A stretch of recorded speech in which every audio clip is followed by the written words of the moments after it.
l'église Semema, urusengero rwanje ni urusengero havuze rwa Semema, là où il y a mon père spirituel, le bishop Kasongo Mbinge.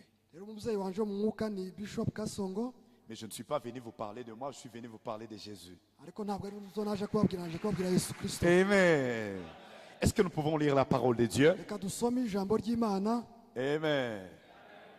Homme de Dieu, vous allez m'aider. Quand il me restera quelques minutes, vous me faites signe parce que des fois, ça peut chauffer. Muraza kumbwira Amen. ndenze umwanya. On va lire la parole de Dieu dans Matthieu chapitre 3, Matayo 3 le verset 16 au verset 17. 16 na 17. Amen. Matthieu chapitre 3, le 16e verset et le 17e verset. Matayo 3 16 na 17. Pendant qu'il se prépare, moi je lis en français. Barabanza asome mu Gifaransa. Dès que Jésus, nous lisons au nom de Jésus-Christ, Asome mu izina rya Yesu. dès que Jésus-Christ eut été baptisé, il sortit de l'eau et voici le ciel s'ouvrit et il vit l'Esprit de Dieu descendre comme une colombe et venir sur lui. Et voici une voix fit entendre des cieux ces paroles. Celui-ci est mon fils bien-aimé en qui j'ai mis toute mon affection. Je répète le verset 17. Et voici une voix fit entendre du ciel. Et fit entendre des cieux ces paroles. Celui-ci est mon fils bien-aimé en qui j'ai mis toute mon affection. Reka dusome Matayo 3 na 16 haravuga ngo Yesu amaze kubatizwa uwo mwanya ava mu mazi, ijuru riramukingukira, abona umwuka w'Imana amanuka asa n'inuma amujanaho. 17 maze ijwi rivugira mu ijuru riti, nguyu mwana wanje nkunda nkamwishimira. Amen. Amen. Avant que je n'aille très loin, j'aimerais vous dire que je vous aime beaucoup. Ndashaka kubabwira ko mbakunda cyane, Et ma prière de ce soir est que je sois une bénédiction pour quelqu'un kandi ce soir. isengesho ryanje ni uko mbera umugisha buri wese uri hano. Je ne peux pas venir ici juste pour m'amuser, mais je suis venu vous transmettre un message de Dieu. Ntabwo nakwifuza ko nza hano gusa kugira ngo mpfe gukora ibintu biri aho, ariko Le naje kugira ngo message que je vais vous, ntange ijambo ry'Imana. le message que je vais vous transmettre, Ijambo rindi ku mutima, je ne sais pas si ça ira d'aujourd'hui jusqu'à quel jour, mais c'est que je veux que nous puissions vous parler sur un thème intitulé « Le mystère qui nous ouvre le ciel umutwe w'ijambo uravuga ngo ni Les secrets qui nous ouvrent le ciel. ibanga ridukingurira ijuru. Amen. Quelques secrets qui vont nous aider à ouvrir le ciel. Amabanga azadufasha mu gukingura ijuru. Vous savez, mes bien-aimés, Murazi inshuti quand bavandimwe, on dit où le ciel ouvert, iyo bavuga ngo ijuru rikinguye, c'est-à-dire qu'il y a quelqu'un qui est béni. haba hari umuntu wagasaniwe. Alors quand nous disons le mystère qui nous ouvre le ciel, Rero ibanga ridukingurira là ijuru, nous faisons allusion à quelques secrets qui vont nous aider, qui vont pousser le ciel à intervenir dans notre situation. tuba tuvuze uburyo umwe n'ubundi budufasha kugira ngo ijuru rikinguke. Certains secrets Rero amabanga amwe, qui vont faire que le ciel ne puisse pas rester calme en notre situation. rero ni amabanga azatuma ijuru ridaceceka Parce ku bwacu, et que le ciel kandi ijuru puisse nous donner ce dont nos cœurs désirent. riduheza iz'imitima ikeneye. Donc ce sont certaines choses Ni ibintu que si nous les mettons en pratique, iyo tubishize mu ngiro, bien que nous pouvons être dans une situation difficile, nubwo twaba turi mu mwanya ukomeye, si nous les mettons en pratique, iyo tubishize mu bikorwa, cela va pousser le ciel à intervenir dans notre situation. bizatuma ijuru rigira C'est icyo pourquoi moi rikoze. je crois ce soir Niyo mpamvu nizera ko qu'à la fin de ces enseignements, nyuma y'iki kigwa, celui qui aura mis cela en pratique, ubishyira mu bikorwa, même si tu traverses quelle situation, nubwo waba uca mu Dieu se bihe, souviendra de toi. Imana Même izakwibuka. si c'est dur comment. Même nubwo bizaba Et bikomeye, une chose que j'aimerais que l'Église comprenne, icyo ushaka ko il n'y a tuva, aucune chose qui ne soit impossible à Dieu. nta kintu kidashoboka imbere C'est y'Imana. dans notre vocabulaire qu'il y a le mot difficile. C'est dans notre vocabulaire qu'il y a le mot difficile. Ni mu magambo yacu amagambo C'est dans akomeye. notre vocabulaire qu'il y a le mot Mu impossible. magambo dukoresha hari Mais amagambo dans la akomeye. nature de Dieu, cela n'existe pas. Ariko muri kamere y'Imana, C'est pourquoi ce soir, je voudrais te dire, Même si les médecins ont dit que ta situation est nubwo incurable, abaganga bo baravuze ko indwara même yawe s'ils ont dit que c'est itokira, impossible, nubwo bo mais baravuze moi ko- je t'annonce que ariko jewe kugira avec ngo Jésus, hamwe na tout Yesu ira de l'avant. zose Avec zizatera imbere. Jésus, hamwe na il y aura Yesu toujours une solution. hazaba igisubizo. Écoutez ceci, mes bien-aimés. Le jour que Jésus est ressuscité, umunsi Yesu yazutse on dit que les disciples étaient enfermés. abigishwa bari ahantu hamwe, Donc si on va de l'avant, si vous allez de l'avant, ahantu washobora kwigira il n'y a imbere pas où passer. nta bari bafite kuja, De l'autre côté en ahandi ku arrière, ruhande il n'y a pas non plus où passer. nta De nzira, l'autre côté, ahandi ku il n'y a pas ruhande non plus où passer. urundi ruhande nta De nzira, l'autre côté, uruhande nta il n'y a nzira. pas non plus où passer. Mais quand tu lis la Bible, Iyo usomye on bibiliya dit que le jour que Jésus était ressuscité, umunsi Yesu yazutse il survint au milieu d'eux. yaraje arababonekera, Donc malgré les barrières qui étaient là, nubwo hari Jésus est venu au milieu d'eux. Yesu yaje iruhande Et quand rwabo. je lis ça, Iyo mbivuze gutya ça me donne la foi bimpesha pour kwizera dire à quelqu'un ce soir kugira ngo mbwire buri que wese uri même hano, si on a fermé à gauche, nubwo imiryango on yose a yaba fermé ikizwe, à droite, iburyo on a barakizwe, fermé devant, imbere on a harakinze, fermé derrière. barakinze, Tant que tu es avec Jésus, il te créera toujours un chemin. azakucira inzira. Amen. Akasema bongo munanisignale tu. Amen. Même si on a fermé partout, Nubwo inzira zose zaba tant zikizwe, que tu es avec Jésus, kuba ufite il Yesu t'ouvrira un chemin. azagucira Vous inzira. savez, mes bien-aimés, Murazi inshuti un jour bavandimwe, Jésus, on l'arrête umunsi umwe Yesu parce qu'il barahagaritse, n'avait pas l'argent pour payer l'impôt. ntabwo yari afite Mais ils n'ont amafaranga, pas su ariko ntibamenya que ko le Jésus là qu'on vient d'arrêter, Yesu bafunze il a la capacité afite ubushobozi de transformer un poisson bwo et guhindura cette poisson devient une banque. C'est pourquoi ce jour-là, il avait dit à Pierre, va puiser, va pêcher seulement un poisson.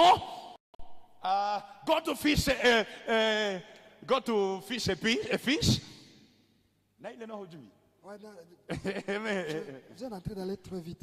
Yavuze ngo niyo mpamvu Yesu umunsi umwe Et ngo le premier poisson là que tu auras, de sa bouche tire Yesu l'argent. ngo bamusabye amafaranga ngo arangize abwira Petero ngo aje ku nyanja agiye afata isamaki kuko Yesu ashobora byose, muri ya samaki akuramo amafaranga yishura Par la puissance de Jésus, kubw'imbaraga za Yesu. une poisson est devenue une banque. Ifi yabaye banke. Écoutez mes bien-aimés, les enfants d'Israël, Abana b'Isiraheli ils arrivent devant la mer Rouge. mu gihe bari imbere y'inyanja itukura, Au devant d'eux, il y avait l'eau. imbere yabo hari amazi, De l'autre côté, il y avait des collines. ahandi hari imisozi, Et derrière eux, inyuma il y avait les Égyptiens. hari abanyegiputa. Mais Dieu, Ariko Imana il a transformé l'eau. yahinduye amazi, Et cette eau-là est devenue une autoroute. ayo mazi acika mu inzira. Si je vous dis ça, si je vous dis tout ça, Iyo mbabwira ibyo zose c'est pour vous rassurer que ni ukugira ngo mumenye si neza, tu t'accroches à Jésus, iyo wegereye Yesu, malgré tes situations sont comment, nubwo waba umerewe gute, même si ça peut être comme la mer Rouge, nubwo imbere yawe haba il est hari capable inyanja, de te donner un chemin. Imana ishoboye Au-delà gucira inzira, au-delà des imaginations des hommes, ishoboye il gutambuka est capable de imitekerereze te yawe, donner un chemin. ishoboye C'est gucira pourquoi inzira. ce soir, laisse-moi vous parler de cet homme, Reka mbabwire le mystère qui nous ouvre le ciel, amabanga atuma ijuru le rikinguka ku bwacu. mystère qui nous donne la réussite, qui nous donne le succès, qui nous donne la délivrance, qui fait que Dieu intervienne dans notre vie. Ibanga rituma dutsinda, rituma Imana yentervene ku buzima bwacu. Amen. Ici, on nous parle du baptême de Jean-Baptiste, Hano batubwiye du baptême de Jésus. umubatizo wa Yesu. On dit que Jésus, Yesu il est venu au Jourdain, yaje kuri et Yorodani, quand il a été baptisé, amaze la kubatizwa, Bible nous dit qu'au sorti des eaux du baptême, quand amaze il est sorti des eaux, avuye mu mazi, le ciel s'ouvrit. ijuru rirakinguka. Quand il est sorti des eaux, Mu gihe yavuye mu mazi, amaze le ciel kubatizwa, s'était ouvert. ijuru rirakinguka. Maintenant, moi, je me demande, Ariko ndibaza, qu'est-ce qu'il y avait là-bas niki cyari aho ngaho pour que Jésus sorte seulement des eaux kugira ngo Yesu ave mu mazi gusa? et que le ciel s'ouvre? Niki cyabaye kugira ngo ijuru rihite Si vous rikinguka? voulez comprendre ces choses, Nushaka kumva, allez dans Josué chapitre 4. nushaka kumva iryo jambo ugomba kuja Dans muri Josué Yoshuwa chapitre 4, ibice bine.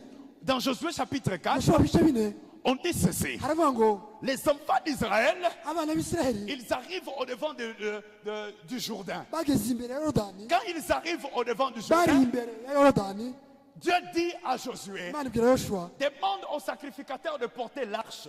saba abatambyi ngo bafate isanduku y'isezerano Et quand ils mettront leurs pieds dans le zoo, bakandagira muri yorodani les eaux seront coupées yorodani rizacikamo et demande aux enfants d'Israël de passer. kandi isiraheli yose irambuka Est-ce qu'on est ensemble?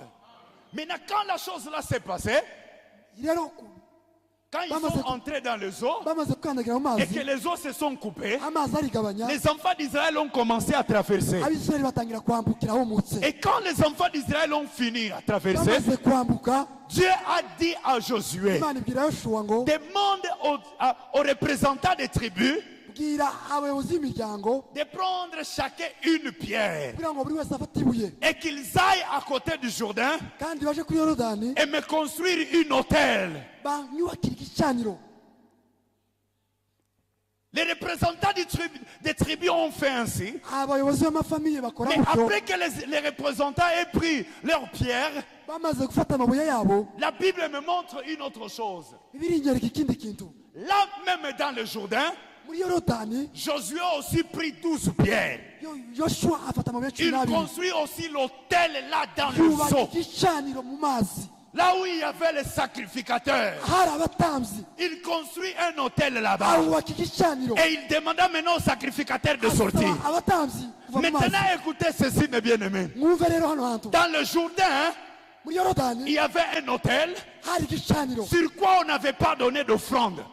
batari bwatambireho Et pourtant la puissance d'un hôtel, kandi imbaraga z'igicaniro premièrement c'est le sacrificateur qui est là. icya mbere ni uko umutambyi agomba Et kuba deuxièmement c'est la qualité des offrandes qu'on donne sur cet hôtel. ni amaturo Mais là Josué, mena yoshuwa il a construit l'hôtel dans le Jourdain yubaka igicaniro muri et il n'a yorodani pas donné des offrandes là-bas. ntiyatanga ituro Les 12 autres pierres andi mabuye cumi n'abiri que ku les ruhande représentants des tribus avaient pris, ayo abayobozi b'imiryango bafashe zile njo bakaenda jenga mazabau en dehors du Jourdain ayo niyo bubakishije igicaniro et ils inyuma ya donnèrent yorodani maintenant l'offrande là en dehors du aho Jourdain. niyo batambiye rero Mais ibitambo quand tu lis la Bible, on te dira iyo usomye biriya que l'hôtel est là qu'on avait construit là au milieu du Jourdain. igicaniro bubatse mu mazi Ça existe jusqu'aujourd'hui. C'est ce que la kiracyahari Bible na bugingo n'ubu dit. Maintenant, écoutez ceci, mes bien-aimés. Le jour du baptême de Jésus, umunsi wo kubatizwa kwa yesu Jésus a parlé, Jean-Baptiste a beaucoup enseigné aux pharisiens. yohana umubatiza yari yarigisha abafarisayo Il cyane a enseigné aux juifs. yakomeje kwigisha Il leur abayuda parlait qu'il y a quelqu'un qui viendra après lui. arababwira ngo hazaza umuntu Mais uzaza nyuma ye écoutez maintenant, mes bien-aimés. Lorsque Jean-Baptiste a vu Jésus, mu gihe yesu yohana umubatiza yabonye yesu là, si tu vois, je crois que c'est dans Jean chapitre 1, le verset 29. yohana 1:29 Il a dit ceci. aravuga ngo Maintenant, voici l'agneau de Dieu. aravuga ngo nguyu mwana w'intama w'imana Voici l'agneau de Dieu nguyu mwana w'intama qui w'imana ôte les péchés du monde. ukuraho ibyaha by'abari mu Et isi là, j'aimerais souligner une chose. reka mvuge gusa ngo En Israël, muri isirayeli il y avait certains animaux hari inyamaswa qui servaient comme des offrandes. bakoreshaga nk'amaturo Et parmi ces animaux, muri izo nyamaswa il y avait aussi l'agneau. hari umwana w'intama Et là, vous comprenez que muraza kumva ko dans le Jourdain, il y avait quoi? muri yorodani Il y avait l'autel. hari Et igicaniro sur cet hôtel-là, ni muri icyo on gicaniro n'avait rero jamais donné d'offrande. kuri icyo gicaniro Donc l'autel était Il va seulement y là. avoir. Il attendait le sacrifice. icyo gicaniro cyari kirizi Mais voilà ce jour-là, uwo munsi rero Jean-Baptiste, pendant qu'il baptisait, yohana abatiza il voit Jésus. abona yesu Il ne dit pas que voici l'enfant de Dieu, le fils de yavuga ngo Dieu. dore umwana w'imana Il ne dit pas voici le fils de Marie. yavuga ngo dore Mais umwana quand il w'imana voit Jésus, yabonye il yesu dit voici l'agneau. aravuga ngo dore umwana Il w'imana identifie directement au sacrifice. avuga ko ari Il igitambo identifie directement à l'offrande. amugereranya n'igitambo En d'autres termes, en d'autres termes, mu yandi magambo ici il y a l'autel, hano hari igicaniro il y avait carence d'offrande. hari yabuze Maintenant, voici l'offrande hari igituro qui doit activer cet autel. rero todore iyi Et quand Jésus s'est donné comme offrande, mu gihe yesu yitanze nk'ituro alléluia. Je ne sais pas si je peux vous expliquer quelque chose. Si vous étudiez très bien le livre de Lévitique, iyo usomye niba muza mwiga vous allez igitabo comprendre cy'abacamanza pour l'expiation du peuple, pour igitambo l'émission des péchés du peuple, igitambo cyo guhongererwa les sacrificateurs devaient prendre des agneaux. igitambo cy'impongano umutambyi yagombaga gufata Le, abana b'intama babiri le premier agneau, umwana w'intama wa mbere il confessait le péché du peuple sur cet wari agneau. umwana wo kwaturiraho ibyaha Et puis, akajyanwa mu butayu après avoir confessé le péché du peuple sur bamara l'agneau, kwatura ibyaha kuri uwo mwana w'intama excusez, il devait y avoir 2 boucs plutôt. Parce que parmi les animaux d'offrande, il y avait aussi les boucs. hari Il ihene devrait confesser le péché du peuple sur le bouc. bagafata iyo hene yakaturaho ibyaha Après qu'il ait déjà confessé ça, bamara kuyaturaho ibyaha by'ubwoko il bwose devrait renvoyer le bouc dans le désert. bakayituma mu butayu C'est pourquoi les étudiants de la Bible ne laissent pas vous révéler. niyo une chose. mpamvu abantu bize biriya bavuga C'est ngo pourquoi dans Matthieu chapitre 3, muri matayo 3 on montre comment Jésus vient de terminer de passer par les eaux du baptême. berekana ukuntu yesu yaciye Parce mu que mazi le baptême Mubatizo. le baptême que Jean faisait, yohana umubatizo yabatizaga c'était le baptême de repentance. ni umubatizo wo kwihana Donc il devrait charger le péché du peuple sur Jésus. ni ukuvuga ngo yafataga ibyaha Jésus qui était l'image de ce bouc. ni ukuvuga ngo ibyaha zose Maintenant, il fallait qu'après Matthieu chapitre 3, qu'il vienne maintenant Matthieu chapitre 4 où Jésus devrait aller dans le désert. Là, vous me comprenez? Alors revenons un peu en arrière. je peux interpréter là-bas Hein. yavuze ngo yohana umubatizo yabatizaga wari umubatizo wo kwihana niyo mpamvu ngo ibyaha byose ngo byajyaga yesu yarabyikoreye mu mazi abatizwa arangije rero muri matayo 4 ngo yesu atumwa mu butayu. Là, vous comprenez maintenant, mes bien-aimés. Je n'ai pas bien Maintenant, expliqué. écoutez ceci. Jésus, quand il vient là aux eaux du baptême, mu gihe yesu yavuye mu mazi mu il batizo venait comme un animal qui sera sacrifié yari nk'igitambo kizatambwa pour la rémission du péché de toute kubwo l'humanité. kubabarirwa kw'ibyaha by'abatuye isi bose. Maintenant, écoutez ceci, mes bien-aimés. Quand il a terminé l'opération, les signes de ces données, mu gihe yarangije icyo gikorwa et qu'il sort des eaux du baptême, mu gihe yavuye mu mazi la Bible nous dit que le ciel s'ouvrit. bibiliya avuga ngo ijuru Donc, rirakinguka ce qui a ouvert le ciel, icyakinguye ijuru c'est l'opération qui montre comment Jésus se donne en offrande sur l'autel. ni igikorwa cyerekana ukuntu yesu yitanze Et c'est nk'ituro. par là que j'aimerais vous dire ce soir. nawe ushaka kuvuga ngo Le premier mystère qui nous ouvre le ciel, ibanga rya mbere ridukingura ce ijuru sont les offrandes. ni amaturo. Amen. Le premier mystère qui va nous ouvrir le ciel, ibanga rya mbere ridukingura ijuru ce sont nos offrandes. ni amaturo yacu. Je voudrais parler de 4 ou 5, mais malheureusement j'ai un peu de temps. Aujourd'hui, je vais me limiter au premier mystère. niyo mpamvu uyu munsi ndavuga ibanga Et en rimwe allant un gusa. peu vite, j'aimerais que l'Église comprenne ceci. reka twumve kino kintu. Première vérité, ukuri kwa mbere après chaque offrande, nyuma y'ituro nyuma ya buri turo il y a un jugement de Dieu. hari urubanza rw'imana. Est-ce que vous le savez? Après chaque offrande, nyuma ya buri turo il y a un jugement de Dieu. hari urubanza rw'imana. Caïn a offert à Dieu kayini yatanze et Abel a ituro ryiwe offert à Dieu. n'abeli yaratanze, Mais par le jugement de Dieu, ariko urubanza rw'imana l'offrande de Caïn a été rejetée, ituro rya kayini mais ryaratawe l'offrande d'Abel a été ariko ituro acceptée. rya abeli ryaremewe.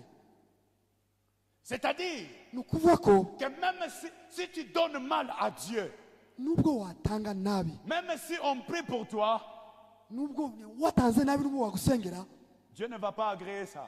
imana ntizabyemera. En allant un peu vite, j'aimerais dire la deuxième vérité. ukuri kwa kabiri Dans le livre de Hébreux, mu gitabo cy'abaheburayo la Bible nous montre que bibiliya twereka ko avant que Dieu agrée nos offrandes, mbere yo kwimana amaturo yacu il doit d'abord accepter l'offreur. igomba kwemera watuye. Avant que Dieu agrée tes offrandes, mbere yo kwimana yemera ituro ryawe il doit d'abord t'agréer toi. igomba kubanza kukwemera wowe. Avant que Dieu accepte ce que tu lui amènes, mbere yo kwimana yemera icumu il doit icuyizaniye d'abord t'accepter toi. igomba kubanza kukwemera C'est wowe. pourquoi dans le livre de Romains chapitre 12, niyo mpamvu mu baroma 12 la Bible nous exhorte de nous donner d'abord nous en sacrifice à Dieu. pawulo yatubwiye kwitanga nk'ibitambo. Troisième vérité, ukuri kwa gatatu la qualité de tes offrandes kalite y'amaturo yawe montrera la dimension de ta compréhension de qui est Dieu pour toi. yerekana uburyo cyangwa se nivo wumva imana muri wowe. Dans Jean chapitre 4, Yohana 4 on nous parle de la femme samaritaine. hatubwira umugore w'umusamariyakazi. La femme samaritaine n'avait pas la connaissance de Christ. yarazi Yesu Kristo Et umusamariyakazi. Jésus lui demande de l'eau. Yesu amusaba amazi Et elle lui refuse. aranga aravuga ngo Parce sinabwo. qu'elle ne connaissait pas qui était Jésus. yarazi Yesu, Elle pensait que Jésus ce n'était que son ennemi. yarazi ko Yesu ari nk'umwanzi wiwe, Mais quand elle a su que Jésus était le Messie, ariko maze kumenya ko Yesu ari Mesiya, écoutez mes bien-aimés, Jésus lui a demandé de l'eau, Yesu yamusabye amazi il ne lui a pas donné de l'eau. ntiyamuheza Mais amazi. quand elle a connu qui était Jésus, ariko mu gihe yahishuriwe la Bible dit Yesu uwo ari we, qu'elle laissa la cruche Bibiri ivuga ko asiga et elle ikibindi ciwe courut. ariruka. Maintenant, entre l'eau et la cruche, qu'est-ce qui a plus de la valeur? Rero hagati y'amazi n'ikibindi niki gifite Parce qu'avec la agaciro, cruche, avec la cruche, kuko ufite ikibindi Jésus pouvait boire toute eau qu'il voulait.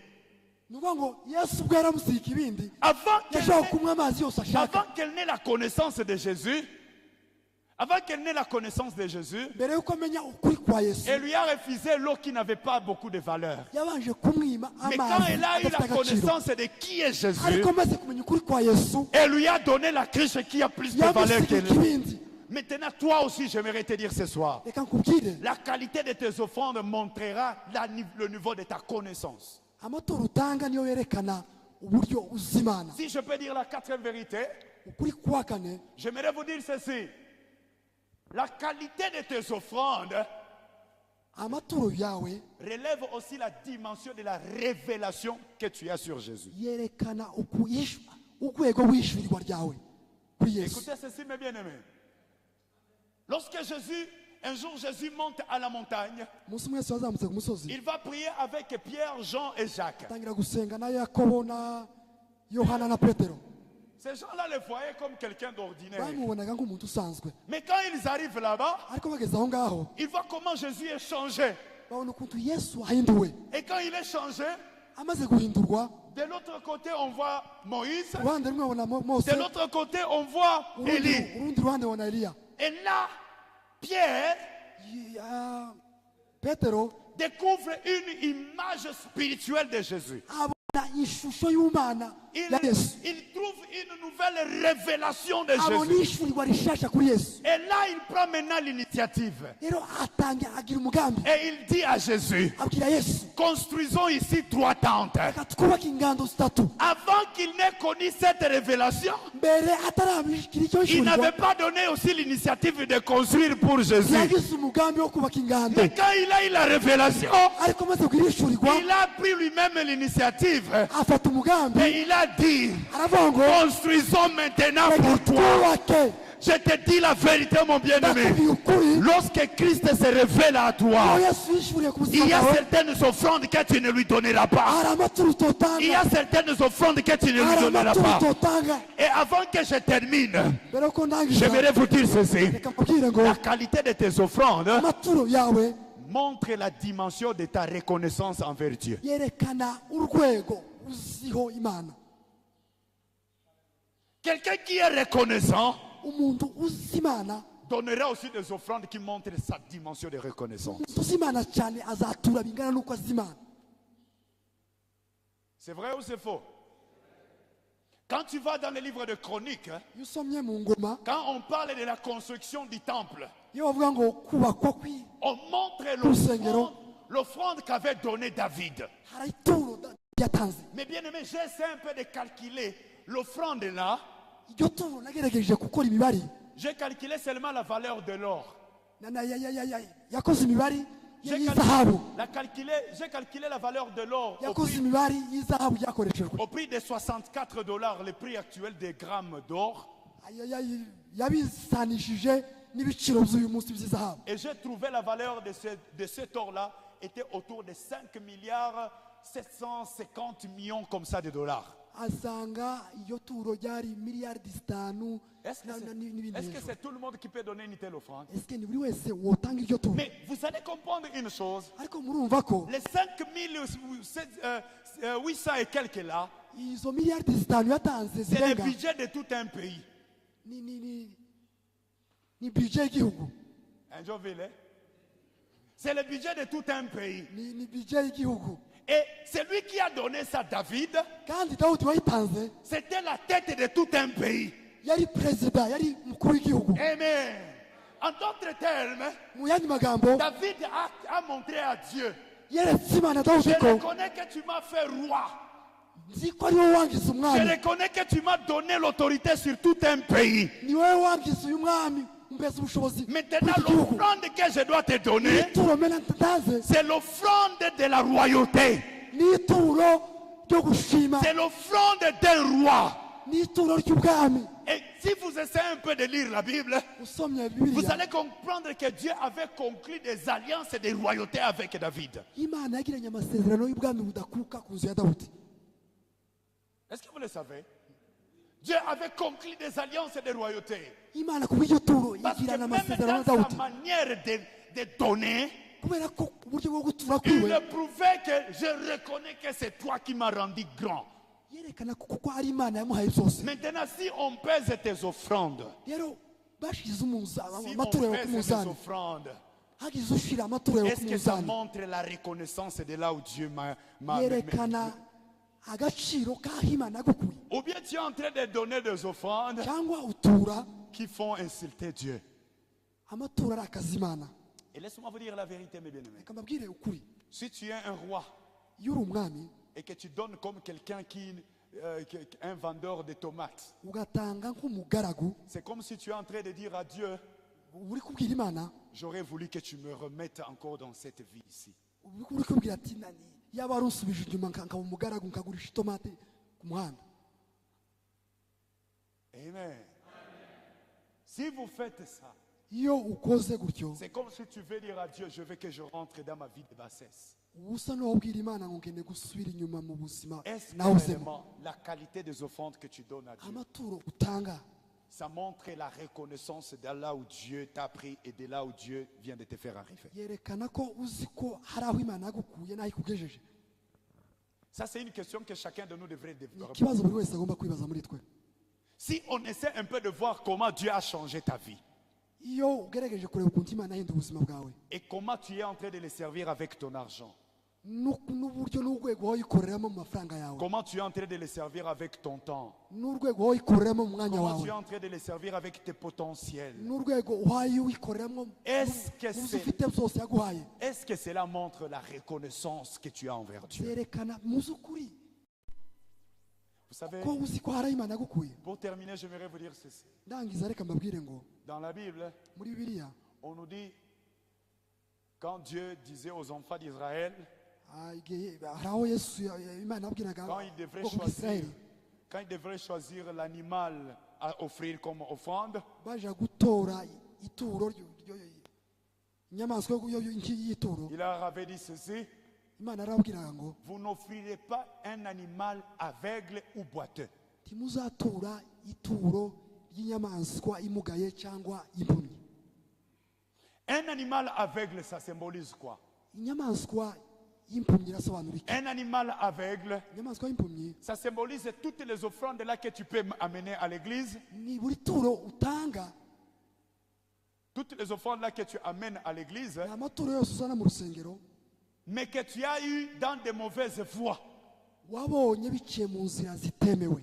Une fille est allée se prostituer, Umukobwa akaja gusambana, on lui donne l'argent bakamuha amafaranga, et il vient donner l'offrande à l'église. arangiza akaza gutura mu Ça, ikanisa. c'est une offrande aveugle. Iryo ni ituro Et rihumye. Dieu ne peut pas agréer ça. Imana ntiyakwemera iryo turo. Tu es allé voler Wagiye kwiba, et puis tu viens donner ça des offrandes.